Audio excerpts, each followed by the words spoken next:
Okay, I don't understand what is wrong. The problem with Shoe here is that, unfortunately, she's kind of hiding her power level. I don't think Shoe actually has a problem with just killing rich people, so she can't argue this position because her fundamental belief is that it should be good to express the political consequences insinuated by this meme, you know?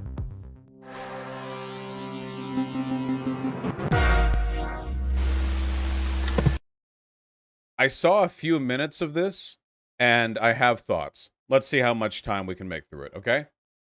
Gonna rise up and kill the rich people? There are people that, yes, there are people that unironically believe this. Absolutely, yes, you know this, Shoe. Okay, that's a bad thing to you? Okay, so you're doing it though. You're proving my point. Okay. No, you're proving my point right now because now I thought it was just a meme. Look, you can take the you can take Shoe0nhead out of the alt-right, but you can't take the alt-right out of Shoe0nhead. Pepe posting galore. Let's go.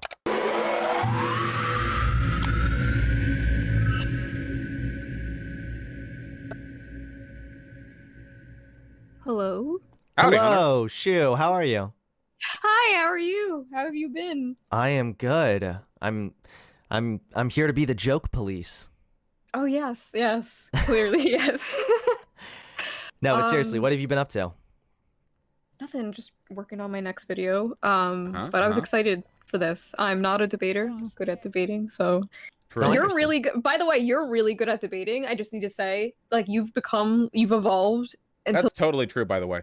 Hunter's like form with regards to that sort of thing has grown so much. It's really, really, really cool.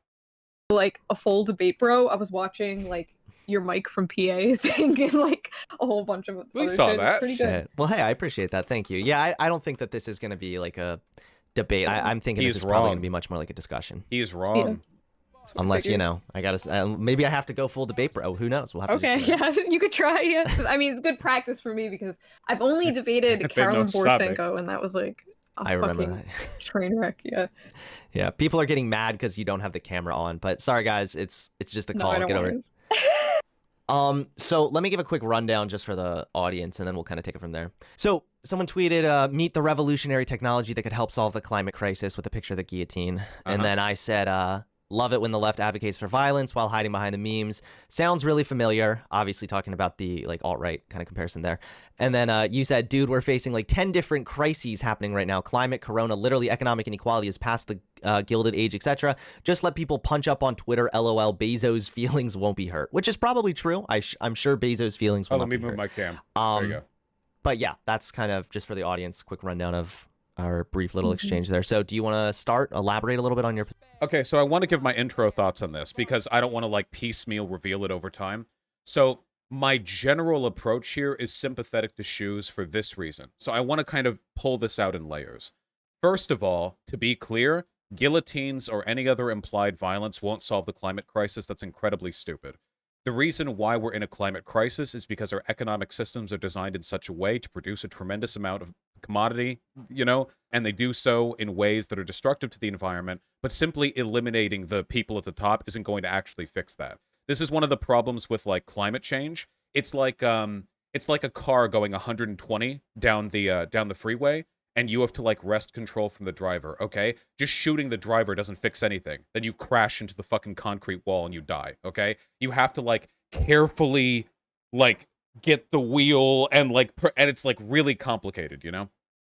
So that's a really, really stupid like argument. However, antagonism against the wealthy, which is very valid, has always mimetically, seriously, or otherwise taken the form of advocacy for violence against them. This is millennia old, and one of the problems that I have with this kind of equivocacy that Hunter did with like the alt-right, like Pepe posting, dog whistling, whatever, is that there's a really big difference between dog whistling violence against the most powerful people on Earth and dog whistling violence against like minorities. Additionally, because the reason you're dog whistling violence against the most powerful people on Earth is because they're running the world into oblivion, and the reason the alt-right dog whistles violence against minorities is because they don't like them, you know? So there are very, very different contexts and circumstances behind all of this. Now, I don't want people in my community running around being the kind of dumb fuck lefties who screech and wave their arms around and talk about how, like, guillotining Jeff Bezos is going to fix anything, because it won't. It's not a productive or functional sort of type of behavior. I think of it a little bit the same way that I think of riots during civil rights protests. Remember my take on that? Riots aren't good. They don't fix anything. They are destructive. However, they're kind of an inevitable consequence of antagonism.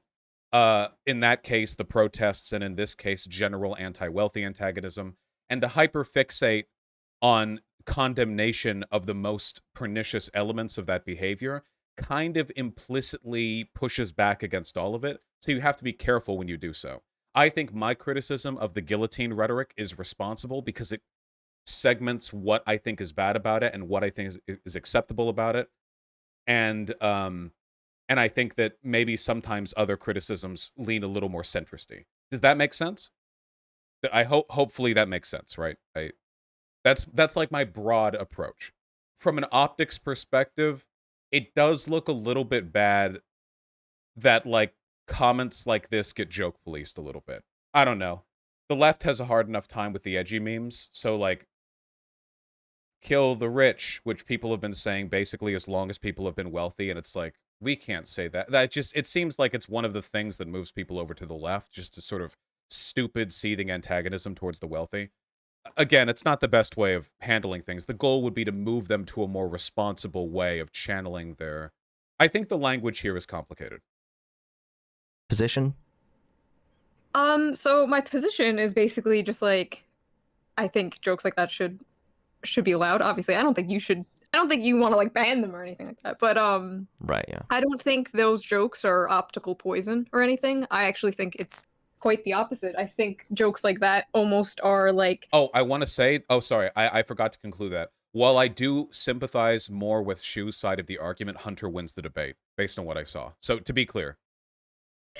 Uniting, in a way. I don't think there are people, unless they're, like, huge bootlickers, who get offended punching up at the most powerful people in the world like that. Sure, so okay. Okay, no, you go. I'm just gonna say, like, yeah, there's a lot there. Like, first of all, I'm not saying that you shouldn't be allowed to do this. Obviously, people can meme and tweet whatever they want. Yeah. Like, people on this channel know, of course, like, I like edgy humor too. Yeah. I don't have a problem with edgy jokes in general. It's just jokes like this about, like, especially, like, violent extremism that I kind of take an issue with. So the punching up thing, that seems to be, like, central to your argument, that you know, it's punching up. And I do agree with you that it is obviously punching up, and there's a difference there. Okay. But at the same time, I would ask, where's the line there? Because, for example, you're probably fine with people making fun of you on Twitter, but I doubt you would be okay if people were consistently calling for your death on Twitter, but they could argue that you're up. I don't necessarily like this argument. The antagonism here isn't being directed at the wealthy just because they're up. It's specifically about the ultra-wealthy plutocrats responsible for climate change. So it's not just people being more powerful than you. It's like the agents of the planet's demise that are being referred to here. I don't know if that's like a good transposition, or I think it's easy to draw a line between those, you know? You could make a pretty strong argument that violence against the people responsible for climate change is self-defense. It's an argument that I've made before, you know? Totally hypothetically, by the way. I don't actually believe that, YouTube or Twitch. But you can make that argument. I understand what you mean. Like, they could argue you're a privileged YouTuber, you're able to have a successful career by making videos, you probably make a decent amount of money. What's stopping someone from making jokes about killing you? Because I would find that abhorrent. Well, they do it, and it's just like, okay, whatever, like, I don't care. But, like, that's kind of a weasel from Shoe. Shoe obviously would care if people were saying that she should be killed. I think that's a little bit dishonest. I feel like there's an obvious line, right? The line is these people are basically untouchable. They're not like you know how, like, Abolish the Police was kind of optical poison, right? Because everyone knows a police officer. Like, some police officers are in your family, whatever. Nobody knows a fucking multi-billionaire. These people aren't like us at all. They're not on the same level. Like, me and you were, like, you know, regular tax-paying people. There's a huge difference between multi-billionaires, people in power, like, people in our government and stuff like that, making jokes about that, and making jokes about like any other person. Like if somebody was like, oh, like talking about how they want to kill Steven Crowder, like that looks bad. That looks like we want to kill people who disagree with us. But that's an arbitrary line that you're setting, more or less, right? Because some people might say that, well, Steven Crowder is pretty wealthy, so he is more powerful. He has a shit ton of influence. He's a multimillionaire. So Hunter is correct in this respect, because people joke about killing Steven Crowder all the time. I'm on Twitter and I see it happen.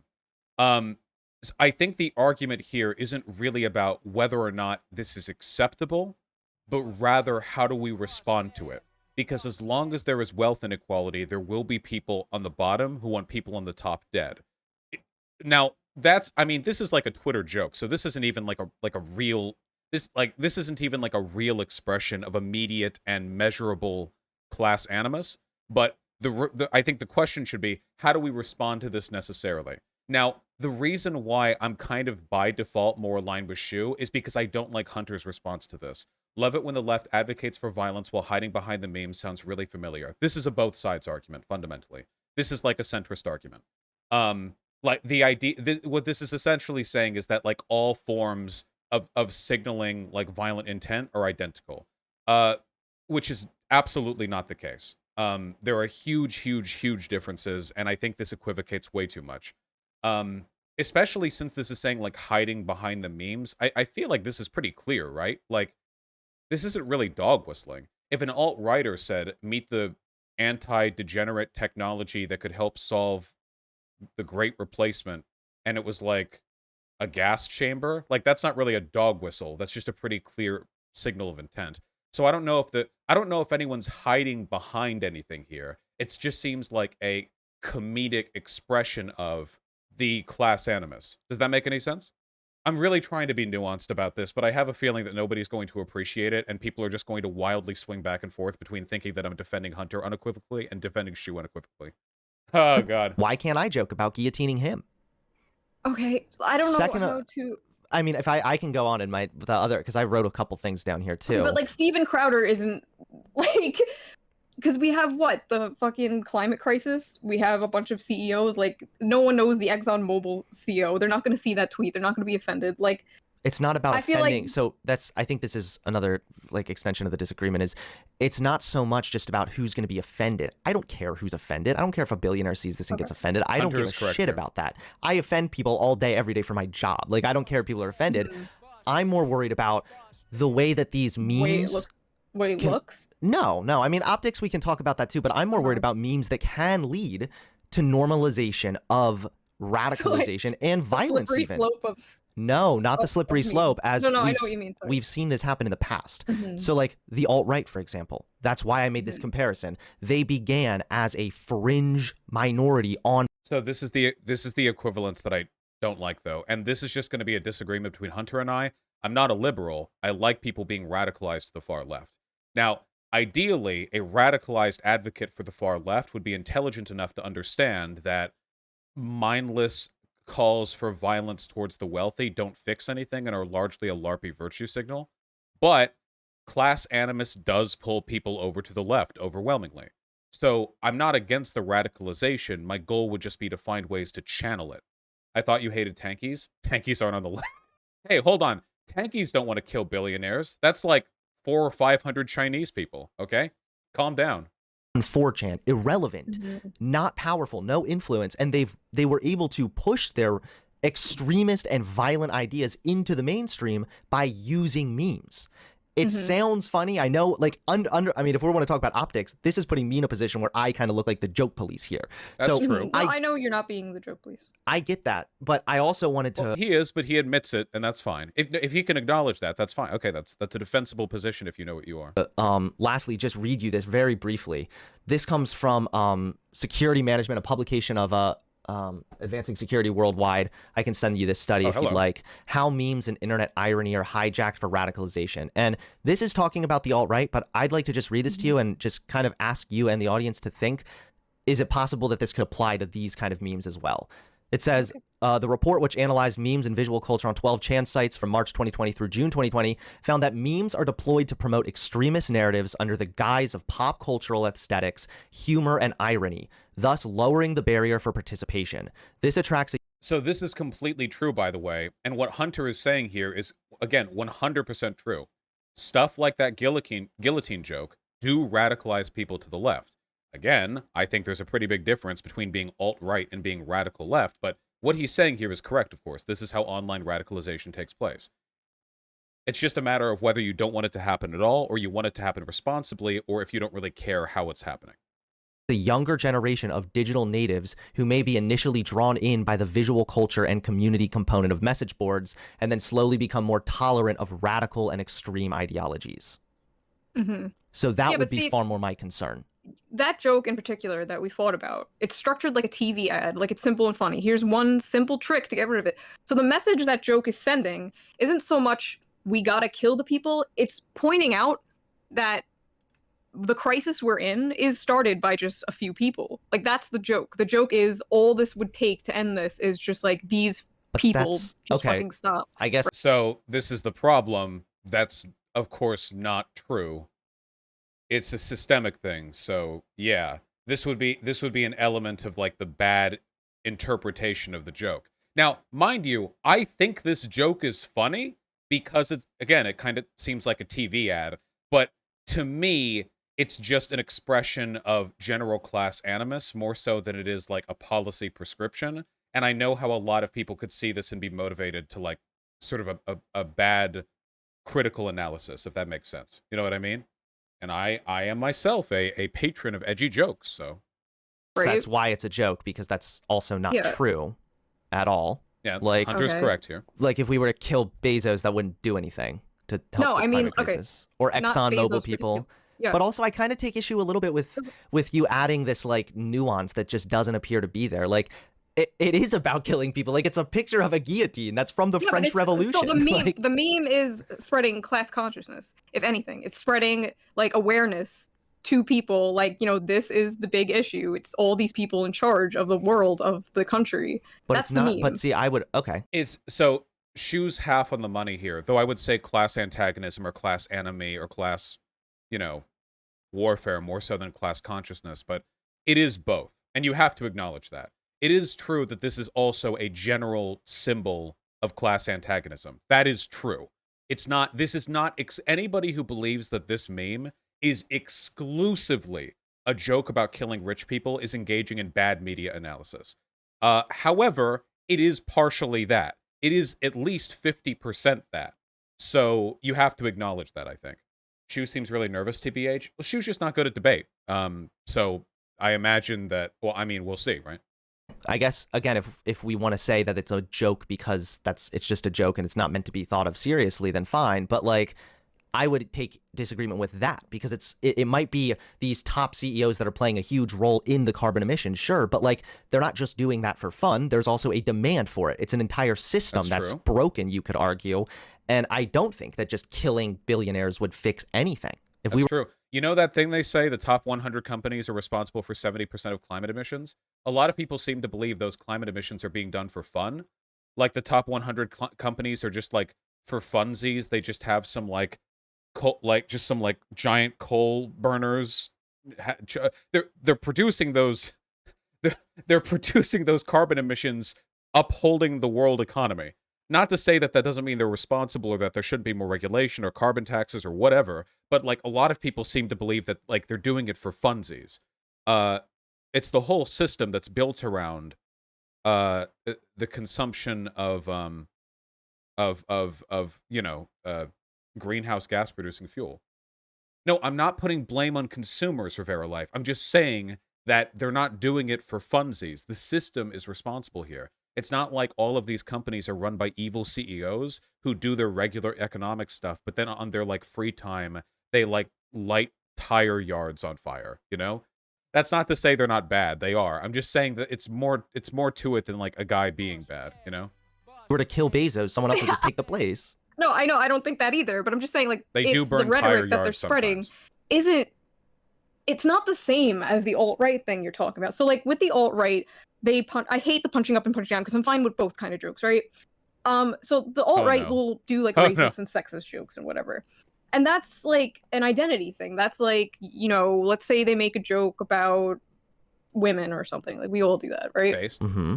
And it's like, okay, they could actually become like misogynist or whatever. What would this joke do? Like, just make people hate the most powerful people in charge of our, like, I don't see. It could do a couple things. It could, one, I mean, if we want to get into optics, we can talk about that, but optics is not my main concern here at all. Okay. But you could argue that this does ultimately hurt your cause just from an optical perspective. You could also argue that, yeah, they might direct their anger at the wrong people. I don't think we should be raging out at Jeff.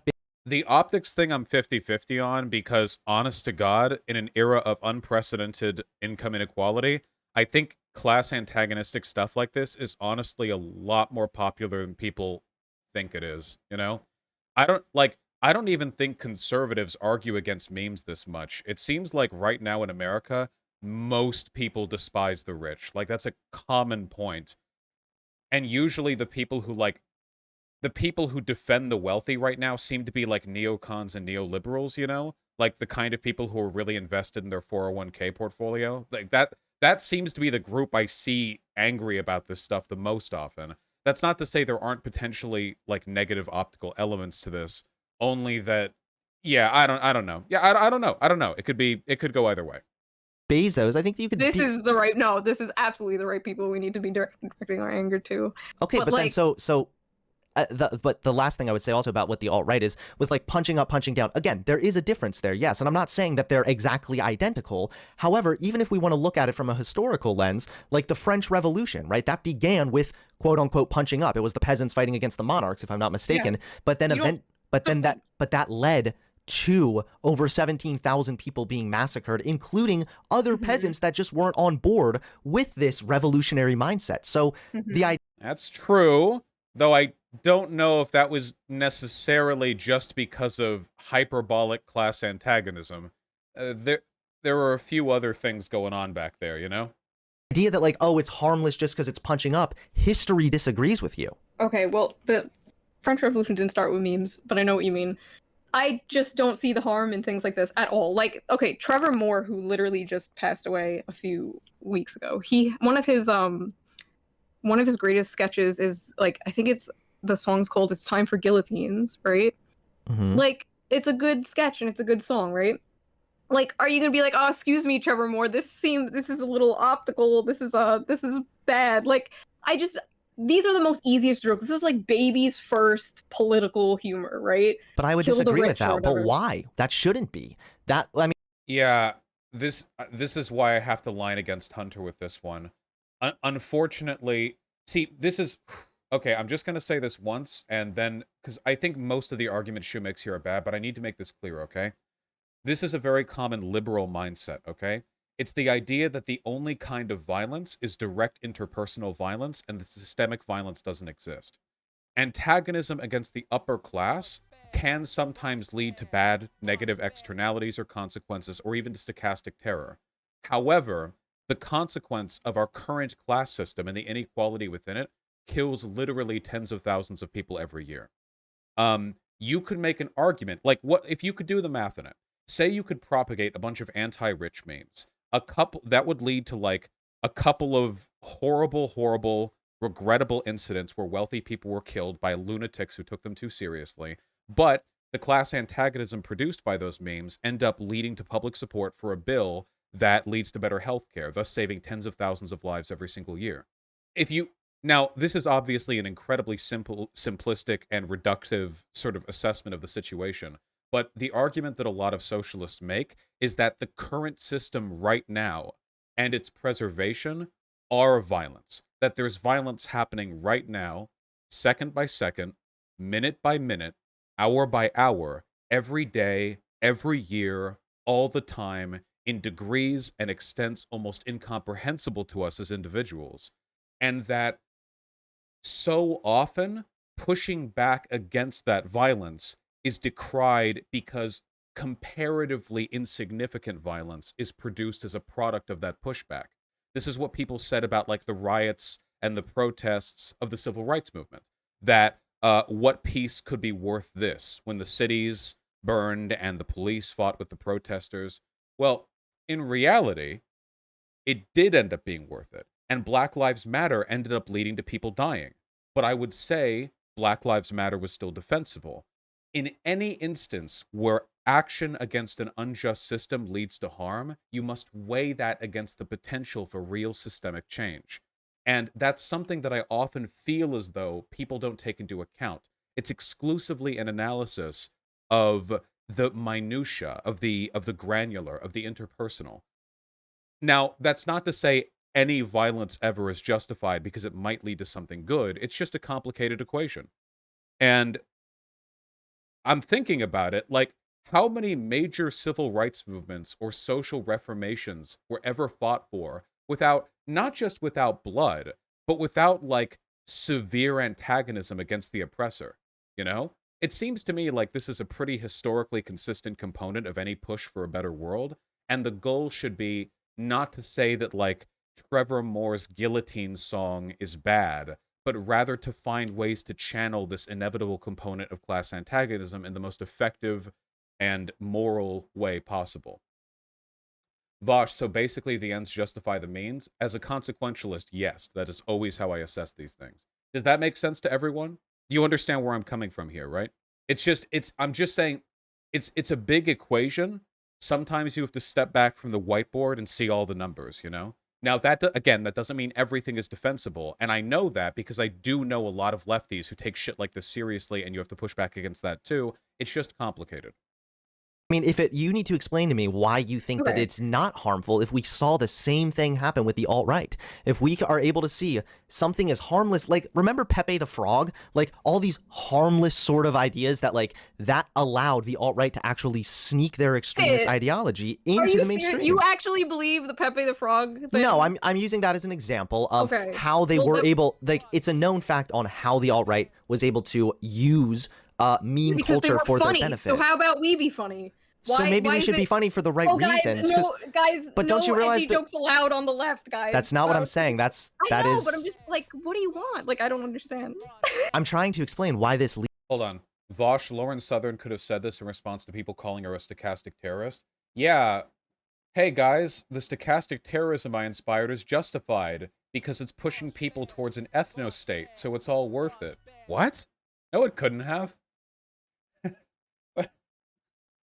The goal she was pushing towards did not justify the means. The ends don't always justify the means. The ends actually have to be better than the cost of the means to justify the means. I don't think an ethno-state is something worth dying for. I actually think the opposite. I think fighting against an ethno-state is worth dying for. Leads to how this can lead to harm.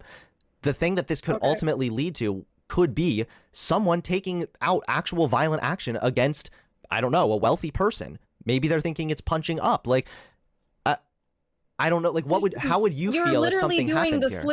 You're literally doing the slippery slope, can't make edgy memes. Like, what is your argument? Like, I'm actually not understanding. Okay, my argument is So, yeah, Shoe should be able to understand the argument here. There are certain memes, right? Certain forms of media, even, you could argue, that can lead to the normalization of harmful... Hold on, I'm sorry. Vaush, yes, don't you want your logical framework to always lead to good outcomes? If it can be used to justify anything, what's the point? What? Guys, consequentialism doesn't mean you can justify anything. Guys, I've been a consequentialist the whole time I've been streaming. I have whole videos on my ethical system. This isn't new. Okay, for anyone who's new, deontologists believe that actions are good or bad based intrinsically on their moral worth, and consequentialists believe that their moral worth is determined by the consequences of those actions. So, to a consequentialist, the ends do justify the means, because if the ends are good enough, then the means were a way of arriving at that point. This is not the same as an eye for an eye, Ray 1KD. In fact, this has nothing to do with an eye for an eye. Literally nothing to do whatsoever. They're completely different things. I don't know why you're saying that. If you want, you can go, like, look up consequentialism on, like, Wikipedia and stuff. I'm not trying to be patronizing or anything, but this is something that I've talked about. Yeah, an eye for an eye is a deontological argument. What do consequentialists think about intent? Intent can be useful to understand insofar as it influences our belief of a person's willingness to engage in something again in the future. There's some complicated stuff. The ends justifying the means lead to some pretty heinous stuff. Okay, if the ends justifying the means lead to some pretty... Okay, wait, first of all, deontological arguments led to the Crusades, okay? I don't want to hear... Okay, hold on. First of all, the majority of warfare throughout human society, the majority of conflict has been deontological, okay? Deontology is generally derived, at least historically, from divine command theory, which has been the justification for an ungodly amount of destruction all over time, okay? Do not commit consequentialism. Like, just because you saw the fucking Marvel movies and you're like, well, Thanos was a consequentialist, which, by the way, not really. No, he wasn't. He never made a convincing argument for his solution being an effective means of reducing the consequences of the bad stuff that he was referring to, okay? Don't come at me with that, okay? I understand that you've watched a lot of, like, fucking PG-13 movies where the villain does something evil, and then the good guy's like, you can't do that, and the villain's like, the ends justify the means, Mr. Bond, and then they, like, launch the nuclear missile at the kitten factory. Just, please, just, please. Full and extremist ideas. For example, there's a real... Hold on, can I explain? There's a really interesting study where they took women and they showed these women movies about a stalker boyfriend, and then they were found that after women viewed that content, they were more likely to accept stalker behavior in their real life. Media can normalize certain ideas even on a subconscious level. This is a fact. No, like this is inarguable. So all I'm saying... He's completely correct, by the way. Yeah, 100%. Consuming media leads to you being more is when you are making memes like this over and over again, you're softening people to radical, extremist, and violent ideas that wouldn't fix our problems. And also, you're providing a safe space, more or less, for tankies and other radicals. Well, I don't have a problem with people hating the most powerful people in the world and the country. So if that's the slippery They can hate those people, thing, but I'm talking about the way that this can normalize extremist beliefs, violent beliefs that wouldn't go to solve our problems. What did you think about the... I wonder what Hunter's opinion... So, just out of curiosity, if this meme was true and guillotining the rich did solve climate change, would Hunter then support it? Like, you'd be saving the whole planet for the lives of how many people? I wonder if Hunter's problem with this is principally or consequentially. Like, is it because this doesn't work that he has a problem with it? I genuinely wonder about that, you know? I wonder about the beliefs of both of them, I guess. I don't know. The jokes of Jeff, the rocket exploding, and everyone, like, making jokes about that and wanting that to happen. Is that the same as the guillotine?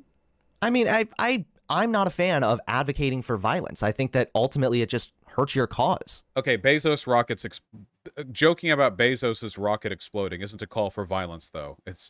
I don't think there's any way that, like, an angry lefty could make the rocket explode. That just seemed... Yeah, I don't know if that's a call for violence, you know? Yeah, a call for hope, yeah. Okay, like, I don't know. I feel like these are just very level 1 jokes. These people are untouchable. It's just such an easy thing. You can't get any more punching up than this. And, like, left-wingers aren't the only one making this. Like, this is such a... Do you think there are any people that look at this and actually think that they should kill rich people or Bezos? I'm sure there are people that do that. For so the would most part, that be a people problem? just coping. Would that be a problem in your mind? If people want to Roblox Bezos, I don't know. Yeah, I guess so. But, like, listen. Because, I mean, there are other creators, like even The Amazing Atheist was commenting on my thing, saying unironically that they have to pretend they're joking about this stuff, otherwise they'll get banned for violating TOS. I have a screenshot right here. Okay. Oh, he's got the receipts. So there are people that don't just look at this as a meme, LOL. There are people that look at this and it's playing a role in normalizing this idea that we should actually go out and murder rich people. Do you think that we have the ability to do that? Do you think we have the ability to... So, yeah, the problem here is that Shoe isn't actually responding to the fundamental argument that Hunter is making. Now, there is some truth to Shoe's point here that the ability to commit violence against the ultra-wealthy is incredibly marginal compared to the ability for the alt-right to commit violence against minorities, because minorities are everywhere and by their definition socially disempowered, and the wealthy are few and by definition quite powerful. But she's not really responding to the fundamental arguments Hunter is making here. What do you mean? To rise up and multi-billionaires take them out? It doesn't have to be multi-billionaires. You said it yourself that it's a class struggle. It could simply just be someone who's more well off. It normalizes violent extremism at the end of the day. And also, it's just that, like, I walked away from... Vaush, I'm going to take issue that nobody has defined violence. That's true. Well, again, it gets more complicated when you factor in the existence of systemic violence and the broader sort of, complication. And there are... Okay, just a really quick analogy, like to get your mind churning on this if you don't understand what I mean, okay? Let's say you have a foreign country. It's not our country, okay? It's called Babytown. It's just called that. It's a very small country. It's just one town, okay? And there's it doesn't have much in the way of like effective legal structure, you know. And there's a robber baron there, okay, who controls a lot of industry. And the robber baron's economic and employment policies lead to a lot of people dying on the factory floors, okay? They die, they get scooped up, they get burned. A lot of people die because of this guy's desire for the constant accumulation of wealth, okay? Now, you know this guy's son, who would inherit his property, is less of an asshole. If you killed that guy, would that murder be justified because the employment policies of the son are almost guaranteed to be less destructive than those of the father? Or alternatively, is it unethical to not do so, knowing that you're perpetuating more death just because you don't want to stay in your hands? Or alternatively, how do you feel about people calling for the death of that person with the full knowledge that there would be a consequential gain to doing so, even if they have to sort of scattershot antagonism against the wealthy and might end up leading to antagonism against other groups? The honest answer to these questions from my perspective is it's really complicated. And the reason why it's complicated is because all of these actions and all of their consequences reverberate beyond the interpersonal engagement of one act of violence between one worker and one business owner. So it's just something to keep in mind. Does that make sense? This is legit. Anybody who has an incredibly strong and hardline response to this, I feel, is almost an ideologue. Vaush, you've just created a precedent in which it's okay to murder someone if someone perceives that there's a good outcome to doing so. No, consequentialism allows for laws. No, you can have a consequential benefit to broadly making murder illegal and then consequential benefits to understanding the various thresholds by which that would or would not be acceptable. If you're James Bond and you don't have license to kill, but one person's about to fire a nuke at the Midwest, you probably have a moral obligation to shoot the person with their finger over the button, even if it's illegal to murder, but I would still defend the fact that it was illegal to murder that person. Please. I feel like every time we talk about this stuff, I ended up getting hardcore stun-locked on, like, a lot of people really think that a lot of people's understanding of consequentialism genuinely does not extend beyond, like, a couple of movies where they've seen really bad things get justified through, like, ends justify the means, you know? The funny thing is that heroes in movies do ends justify the means arguments all the time. They just never call it that, you know? All right. From the far right. And I don't like seeing the left engage in the same kind of bullshit. There are better ways that you can advocate for your cause. At all, but well, it doesn't really matter. Okay, we just need a bit. It's like the same few people. Consequentialism makes eugenics valid, though. Oh my God! You don't. Please, this is an entire ethical theory. For hundreds of years, philosophers have talked about this. You are not epically like. Please, just think for a second. If you have in Twitch chat or site chat just heard about consequentialism, and without even thinking about it, you have epically owned centuries of philosophical precedent. How arrogant do you have to be to be like, oh yeah, oh, well, I haven't read anything about it, but you know, it sounds pretty dumb. Like, come on. Though, because you said you're fine with either. Yeah. So could you see how like Holocaust denialism jokes could lead to the normalization of like the idea that maybe the Holocaust was a hoax? Sure. Okay. So like but why this joke, the guillotine joke, is more on the level of the joke where it's like, come and take it with the gun, because it's against, you know, the government. It's against the people in charge or whatever. That's actually a good analogy. The come and take it flags, you know, like come take my guns, I'll use them on you. That's comparable because while it is technically a threat of violence, it's more of a broader expression of political antagonism along certain lines. I think that's a better analogy than like Holocaust denialism. Holocaust, what is that? That's like making fun of victims, survivors. That's such a different thing. Like, it can be different, but just if one is worse than the other doesn't mean the other one is therefore good. Like it doesn't work like that. One could be worse, but I mean, at the end of the day, the thing is you're taking the position that all of those jokes are completely fine. Yeah, like every joke is fine. I do not endorse Shoe's opinion on this. People can joke about whatever they want, as long as it's like clever and they're not just like shouting the N-word over and over, and then it's just edgy for the sake of being edgy. But you can, like, Nick Fuentes, his joke about the 6 million cookies or whatever, like he got banned for that or something. Like that's like I mean, awful, but it's still a joke. No, but see that right there, like yeah, I don't endorse this. So Shoe's position here is essentially that like you aren't responsible for the language for what you're saying as long as you frame it through a joke, and I think that's an indefensible position. If you did, like, you could take any political position and you could just slightly reword it to make it a joke, and then you could get away with that.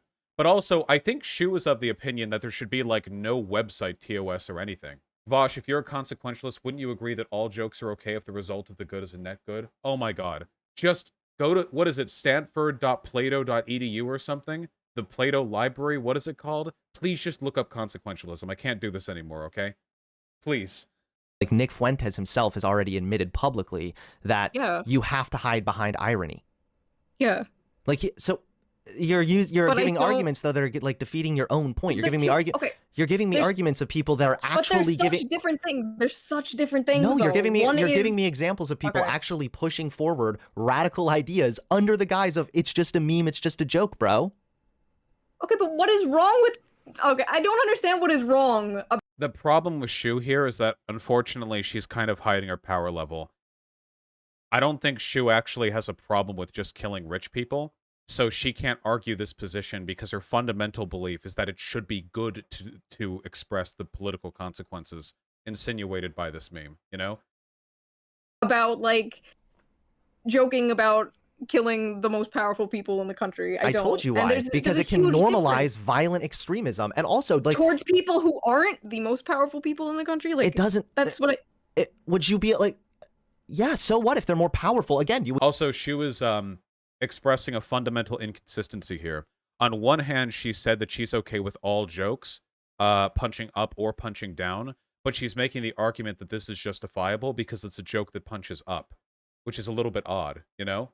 Like, does she think that contributes to its defensibility, or is that incidental, or...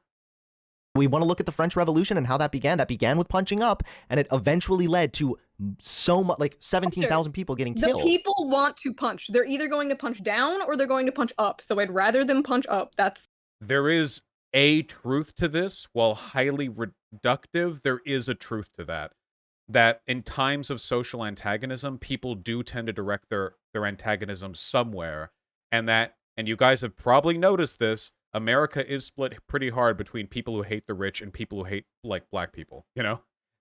Some hate both. But we don't talk about those, okay? I disagree with that. I think I have more faith in people than that. What can we do? Like, everyone just wants to cope. Everyone's depressed. Okay, you have the doomer mindset where okay, so there's the doomer mindset, which is let's just joke about killing rich people and that does nothing at all. Or we can actually talk about real policy positions. Like, I know that we can do both. I think that you can make jokes about it, sure, but I don't think making jokes about killing people is necessary. And then if we want to talk about optics. So the question isn't whether or not it's necessary. The question is, what should we do when it inevitably happens? Because you're never going to keep people from making death threats or like death jokes about the rich. That's always, I swear to God, you could probably find like in like the ruins of Pompeii, you can probably find like ancient glyphs of people shit-talking the wealthy back then too. I feel like this is a pretty universal thing. The question is, how do you channel that antagonism? When it happens, how do you respond to it? And I don't think Hunter's response here was really appropriate. The one where he said, this is just like alt-right Pepe posting. I don't know if that's like a good one, you know? There is a level of optics there that I think is important too, because climate change is such a big and serious issue. It demands unity. It demands that we are all working together here. And I could not think of a more uniting thing than joking about people. Do you think that maybe moderates would be uncomfortable? Do you think people that aren't terminally online might be a little uncomfortable with jokes about guillotining the rich and guillotining Bezos? Honestly, I feel like they're kind of popular right now. I mean, to be fair, like, Hunter has used an example of this working in the past, the French Revolution. In the French Revolution, it's not like every French peasant was some, like, was some, like, radical anti-monarchist, but, you know, apparently there is some pull to just fervent hatred against the wealthy. I don't know. Maybe there are studies on this somewhere. Send them to the gulags? Like, you don't think that might, like, push people away? Then who cares? Okay, I have a lot of right-wingers in my audience, and I talked to them about this, and they're like, oh yeah, no, that's fine. You could joke about, like, killing the rich, like, eat the rich, whatever. It's fine. Like, everyone, like, most people are fine with this level of bunching up, because it's fine. Like... Well, Shoe probably hangs out with a fuck ton of, like, Nazbols, so, yeah. Most people aren't consistent, so I don't care if most people are fine with it. What comes down to is...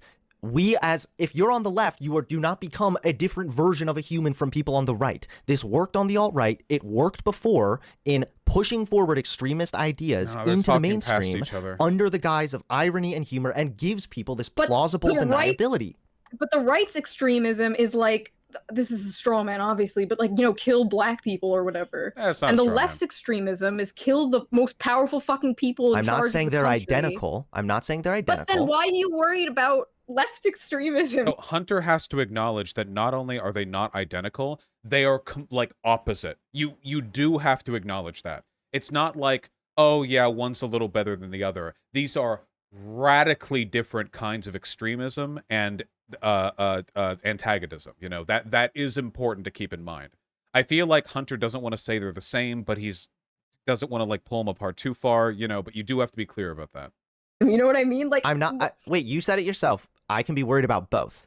Okay. And also, when you use memes like this, you're providing a safe space for other radicals. You're providing a safe space for tankies. Like, if you think about it, I mean, I look at myself as an example of this. I had like right-wing.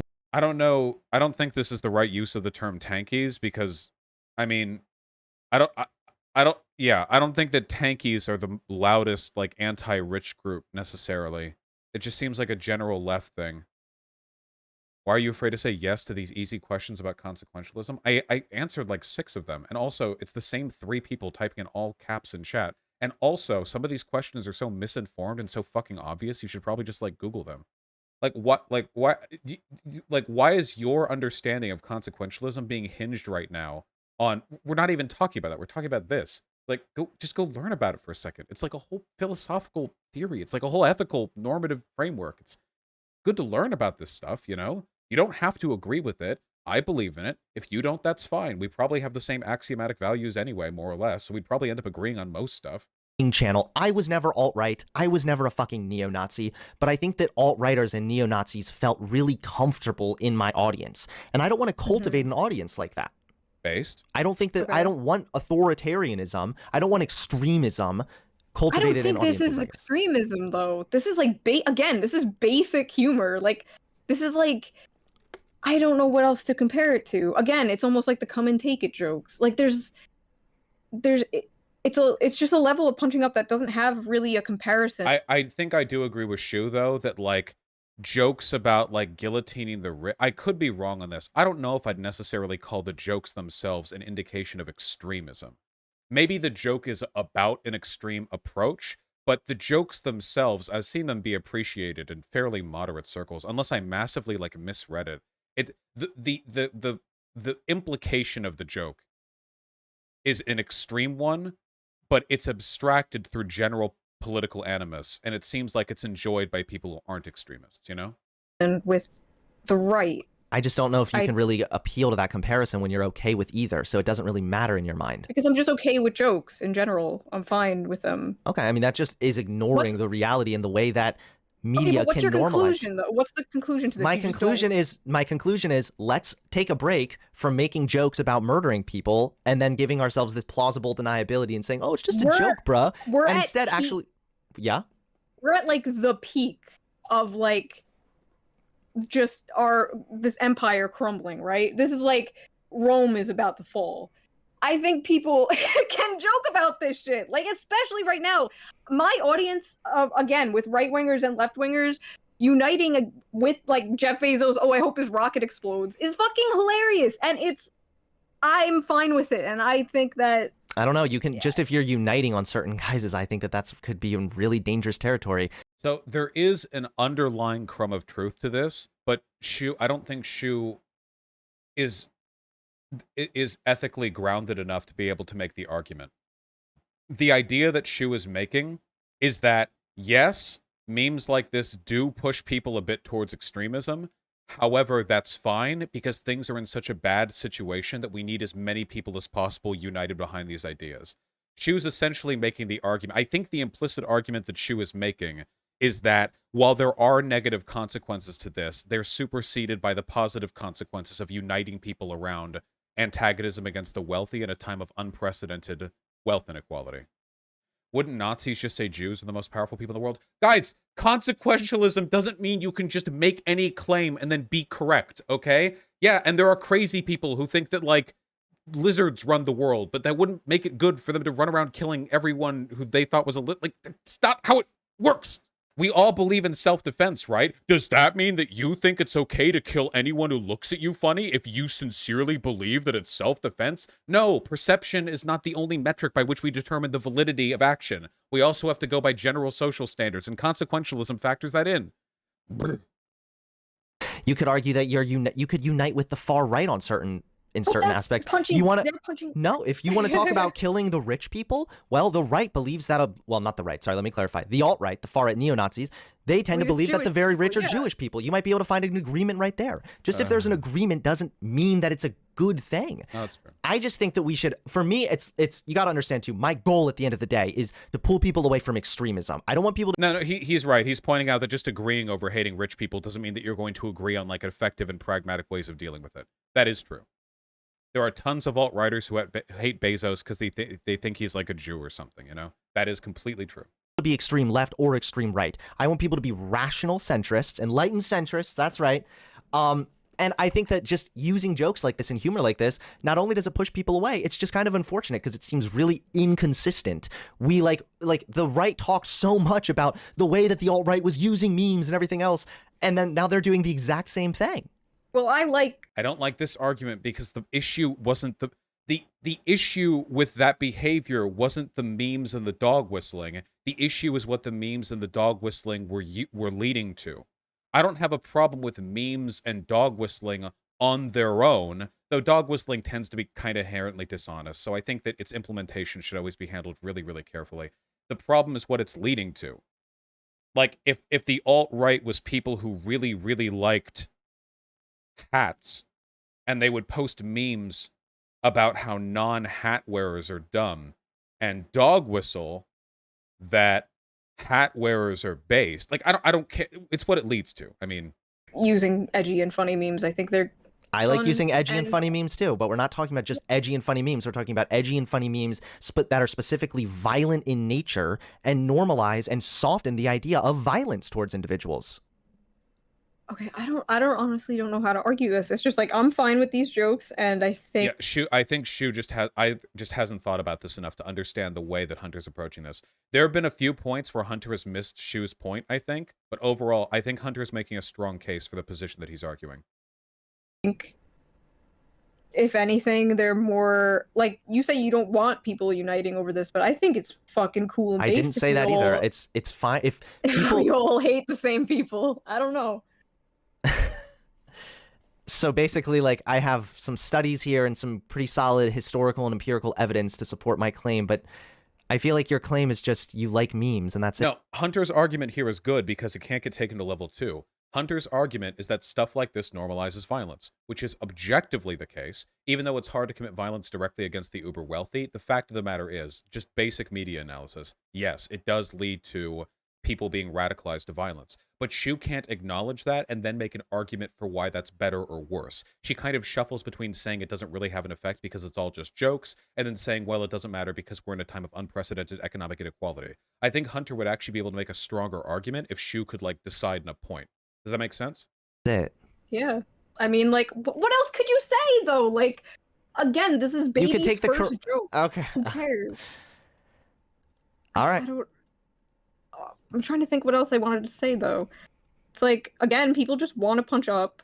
Like, we punch down in our careers, right? We still sometimes punch down when we make fun of, like, random Twitter people. I'm not talking about just punching up and punching down. I'm talking about violence specifically. Memes that are, again, normalize violent ideology, radical ideology. Unrealistic, though. Why? If it was able to work with the alt-right, why couldn't it work in this area also?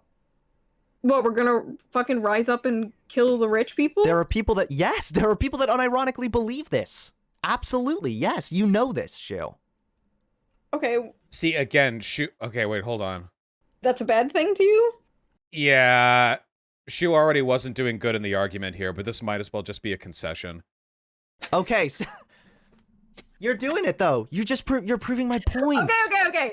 No, you're proving my point right now because now I thought it was just a meme. It is a meme. Yeah. No. So, having argued with enough alt-writers to identify this, what Shoe is doing here is nervously recognizing that the argument's not going great for her, so she obfuscates the degree of seriousness with which she's arguing for it by making a joke and then leaving, like, it up in the air. Like, yeah. It's a dishonest and largely reprehensible tactic that I imagine here was done out of panic, but... However, you're actually kind of okay with it. Hunter's... You've memed yourself into the radical position, Shoe. I'm just saying, if we all took a guillotine all together, the left and right held hands and wheeled a guillotine to Jeff Bezos' mansion, I'm just saying it would be kind of cool. He doesn't even have to come out of the mansion. I'm just saying it would be some good symbolism. That's all I'm saying. All right. No, okay, I'm serious. I don't think there's anything wrong with joking about these things, and I don't know how to argue because, like... But now nobody would ever take any argument Shoe makes seriously because we know it's not joking, you know? It's just... I don't know. We're at the tippy top of... It's coming to a peak, and I feel... And you think that maybe guillotining them is what's necessary? These people are villains. They're destroying our country. They're destroying Why do you think they're destroying the country? Do you think that there's a demand for that? For some of the goods that they're providing, that on the way of providing those goods, they're also destroying the world? Like plastics and stuff? Like, do you believe, well, I'm getting at something deeper here, which is like a broken system where maybe the individuals aren't necessarily who you should be mad at, but rather the system. Yes, don't we have this conversation about police? Yes. So capitalism. Is that what you're getting at? No, sorry. Yeah, if you wanna like be upset about something, then why not rage against the system and not like actually the individuals? Like, you could argue that they themselves are products of that system. Okay. I don't know how to argue against this. So just it's an anti-capitalist meme though. That's what this is. It is criticizing the system. It's not though. Is it not? Because the way it's 50-50. It is general class animus. However, it's also obviously a call for violence against the wealthy. There are elements to both. You have to acknowledge both. I think after having seen pretty much all this debate, because it's almost done, I think it's pretty clear that Hunter won. The only disagreement that I would really have with Hunter is, I think, some degree of equivocation. And also, I'd be interested in having a talk. Maybe we could talk sometime about structural violence, you know? And questions about the extent to which the radicalization of a population can be justified. I think there's validity to that. Shoe's position on this is borderline incoherent, so that would probably be worth... I feel like I would have, like... I feel like talking with Hunter would be a convo, and talking with Shoe would be, like, a reconstructive effort, you know? There are underlying truths to what Shoe is saying here, but, like, they are just buried underneath mountains of bad rhetoric and, like, fairly dishonest argumentation. Well, in the way that it's criticizing the system, it's let's kill rich people, which I disagree with that. I think that we've seen this happen with the alt-right, and I think that we should... I see that, you know, I'm against my audience in this one, too. My audience doesn't agree with this either, but you know what? I take consistency really seriously, and this is a like major inconsistency that I'm seeing on the left. But either way, if you want to go ahead and give a if you want to go ahead, I don't know if that's a consistency issue. It's just a matter of being able to practically defend the consequences of your behavior, right? I don't see what this necessarily has to do with Oh, hey, Hunter. Oh my God, I didn't see you in chat. Jesus, fuck, you gave me a heart attack. Howdy. Yeah. I think I think you did a good job arguing from your position. And I think that if I was a liberal, I wouldn't even necessarily I'm not saying that to be like to besmirch or anything. Obviously, we have different frameworks, but I think from the perspective that you arrived at, you argued your position about as solidly as you could. She was very shiftless in this conversation, so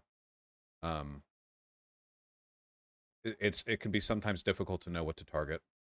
And give like a closing statement. I don't know. I don't know if it makes me sound edgy and radical or whatever, but I'm on the opinion of the people in charge of this country should fear the people. I think that's a good thing. I think that's okay. The government should fear the people, and the people in power should fear the people. I would agree with you completely. Yeah, I agree with you. I don't think that needs to be done by memeing about murdering people. Okay. I mean, you can make the same argument with about the president, even if you wanted. Okay. So. Yeah, like, I don't know. I just think that it is sort of joke policing. You're worried about optics because I know that you come from the right and you've seen. I'm not worried about optics. I've barely made an optics argument this entire time. I think there's an argument to be made on the basis of optics, but I don't think that's the strongest argument here. I think the strongest argument is ultimately the same way that the alt-right was able to hijack internet irony and memes in order to radicalize people and push extremist ideologies. I see no reason why people on the left are somehow. Nah, dude, she was right. She's just really bad at staying consistent between what's sincere and what's irony. That really matters, though. When I'm looking at an argument or a debate or something, what I'm mostly looking for is how effectively does the person argue from the premises that they hold, you know? And even if I agree, like, principally with one person more, the thing is, I don't really agree with Shoe. I agree with myself making Shoe's argument. Does that make sense? Like, I'm not agreeing with Shoe here. It'd be like if I transpose myself into this conversation and make the argument the way I would, then I would agree with myself, which I always agree with myself, so that obviously doesn't mean that much, but that's the way that I come at it. But we can talk with Shoe. Maybe we can sort of hammer out these beliefs. Above this, I think that they're just as susceptible, and I think we should be honest with ourselves and consistent. But if the far right got into power because of their edgy memes, what is the worst that would happen? A lot, right? That's not even that. Like, we could talk about that. Okay. Sure, we can talk about that. If the far left got into power, what would happen? I don't know. Who knows? If we see from history, they might try to establish communism, and then that would probably fail. Who fucking knows? I don't. All right. Hey, I appreciate you coming on, Shoe. I don't know. Nope. I hope that no bridges are burnt here. I don't want to sound like weird or whatever. I want to see more conversations between them because they both changed so much since 2016, and it's just kind of heartening for me. You know what I mean? I don't know. It's like we're all on a different hill now, you know? Hunter, really? Wait, guys. I don't think you can Pepe mods Hunter for saying that if there was a leftist revolution, communism would fail. That's what's happened before. I've said that. You can't get mad at Hunter for saying that when I've said that. I've made that claim before, you know? Look, okay? Talking about how attempts at communist revolutions have failed is like saying the N-word, okay? You can do it if you're a socialist, but not if you're a liberal, all right? And I do not I'm not giving Hunter the communism failed pass, okay? I get to say it because it's like an in-group thing, you know? Anyway, I feel like my problem with this whole discussion is that somebody's going to clip one 30-second segment of this and ascribe to me an argument that I don't believe. So keep an eye out for that. But altogether, I'm glad they had a conversation, and we'll see if we can. See if we can't get to the bottom of this situation. It seems like Hunter used similar arguments to the ones he used against Count Dankula. Yeah, it should be noted, I don't like Pepe posting at all. While I don't think it's inherently morally wrong, I think that dog whistling is generally something to be frowned upon because it can lead to a lot of really bad outcomes, and it's really difficult to supersede or to like check, correct, or like figure out after the fact, you know? It seems like if you normalize like dog whistling, you normalize an entire like open range of potentially positive or negative things to be dog whistled, and it gets really hard to control the messaging from there, which is not great.